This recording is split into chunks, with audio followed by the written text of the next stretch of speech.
ಇವತ್ತು ದಸರಾ ಹಬ್ಬದ ಪ್ರಯುಕ್ತ ಇವತ್ತು ಮೊದಲನೇ ನಾವು ಫೈರಿಂಗನ್ನು ಮಾಡಿದ್ದೀವಿ. ಕ್ಯಾನನ್ ಫೈರಿಂಗನ್ನು ಇವತ್ತು ಮೊದಲನೇ ಹಂತದ್ದನ್ನು ಮಾಡಿದ್ದೀವಿ. ಒಟ್ಟಾರೆ 43 ಕುದುರೆಗಳು, 14 ಆನೆಗಳು ಮತ್ತು 7 ಫಿರಂಗಿಗಳಿಂದ ಇವತ್ತು ಕುಶಾಲತೋಪನ ಅಭ್ಯಾಸವನ್ನು ಮಾಡಿದ್ದೇವೆ.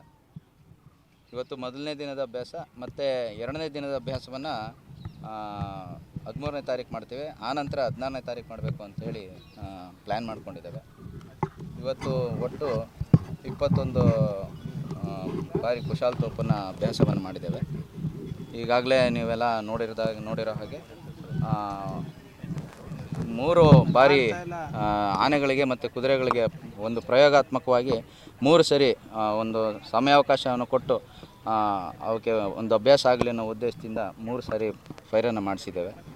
ಅದೇ ರೀತಿ ಮುಂದಿನ 2 ಅಭ್ಯಾಸಗಳನ್ನು ಕೂಡ ಇಲ್ಲೇ ಯಾವುದೇ ಪಬ್ಲಿಕ್ಕಿಗೆ ತೊಂದರೆ ಆಗದ ರೀತಿಯಲ್ಲಿ ಮಾಡಬೇಕು ಅಂತ ಅನ್ನೋದು ಒಂದು ಉದ್ದೇಶ ಇಟ್ಕೊಂಡಿದ್ದೇವೆ.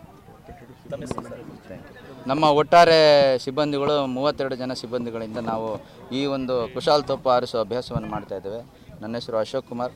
ನಾನು ಕುಶಾಲತೋಪು ಹಾರಿಸುವ ತಂಡದ ನೇತೃತ್ವ ವಹಿಸ್ಕೊಂಡಿದ್ದೀನಿ. ನನ್ನ ಜೊತೆ ಸುರೇಶ್ ಅಂತ ಹೇಳಿ ಇರ್ತಾರೆ.